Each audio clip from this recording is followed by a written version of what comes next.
The final girl movie trope has been around for a long time, which makes it hard not to wonder, where did it all start? But before I'm being chased by a serial killer and do that stupid thing and run up the stairs, I'd like to say hello, guys and gals. I'm Nick, and welcome to 30's Feedback. So, on the surface, the final girl trope can simply define the only surviving female character in a slasher movie who ultimately dukes it out with the central serial killer. However, a deeper examination of the trope, its origins and developments over the years make its definition significantly more complex. While the final girl fundamentally is still the last woman standing at the end of a slasher, it is the little nuances in her characterization and storyline that either add more heft to the trope or subvert it. For instance, in some early depictions of the trope, the final girl was usually a misfit who abstained from sex, alcohol, tobacco, and drugs.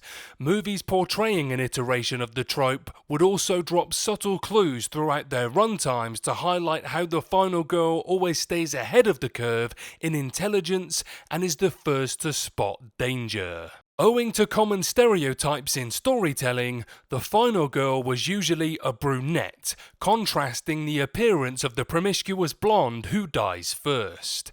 Fortunately, many recent movies has subverted these stereotypes, redefining what they used to be when they first appeared on the big screen. While many movies in the early 70s dabbled with the final girl trope by portraying how their female lead survived all the way to the end, Black Christmas was the first to revolutionize the concept by presenting it in a groundbreaking way. Instead of being a typical damsel in distress who eventually gets saved by someone or sacrifices herself for the greater good, Black Christmas's protagonist, Jess, played by Olivia Hussey, is a multi-layered character who uses her wit and strong will to overcome all odds and overpower the central killer.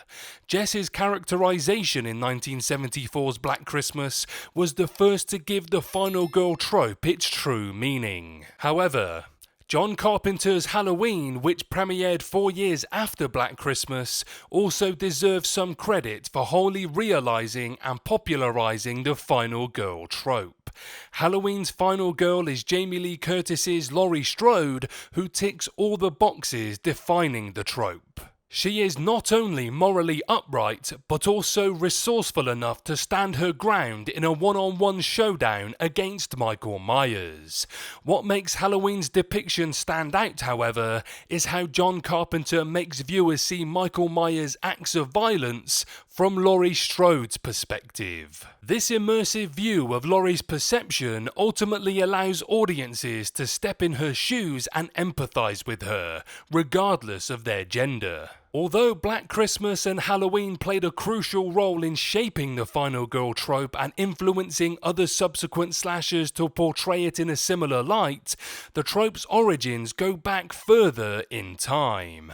For instance, in Nosferatu, Ellen Hutter's characterization is in tandem with some elements of the final girl trope when she takes down Count Orlok all by herself. However, the fact that she sacrifices her own life in the process does not align too well with the contemporary depiction of the trope. 1974's The Texas Chainsaw Massacre as well portrays Sally as the sole female survivor who escapes her killers towards the end.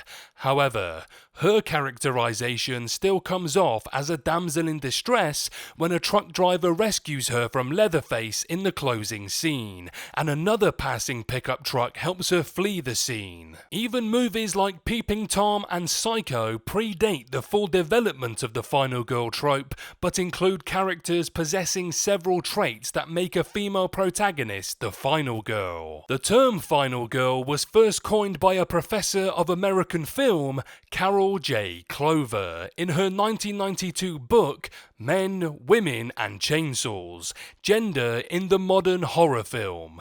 With its in-depth analysis of the movie trope, Clover's book triggered many important discussions surrounding the cultural and psychological significance significance of the recurring horror movie archetype. This, in turn, coerced filmmakers and audiences to question the harmful stereotypes surrounding the trope while understanding how the final girl's ability to reclaim agency and defeat the overarching killer challenges traditional gender roles. The final girl trope and its meaning have significantly changed since Carol J. Clover introduced it in 1992.